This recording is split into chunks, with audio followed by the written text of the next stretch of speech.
వందనములు స్తోత్రములు చెల్లిస్తున్నాము తండ్రి. ఈ సమయమున మీ దాసురాలు శారద కొరకు ప్రార్థన చేస్తున్నాము తండ్రి. దైవ సేవకులుగా మేమందరం కూడా తన పైన చేతులుంచి ప్రార్థన చేస్తుంటున్నాం, అభిషేకిస్తుంటున్నాం.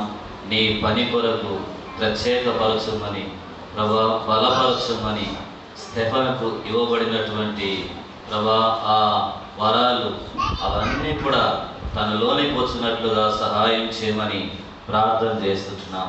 పరిశుద్ధాత్మతో మీరు నింపి అభిషేకించి నీ పనిలో ప్రభు మరి శారాలాగా, నిజమైనటువంటి శారాలాగా తండ్రి తాను ఎట్లు పరిగెత్తుకుంటూ ఆతిథ్యములు చేస్తూ వచ్చిందో, పరిచర్య చేస్తూ వచ్చిందో ప్రభు, ఎట్లు తను ఈ లోకంలో ఉన్నప్పుడు తను నిన్ను సేవిస్తూ వచ్చిందో ప్రభు, అలాగున తను జ్ఞాపకం చేసుకున్నామని ప్రార్థన చేస్తూ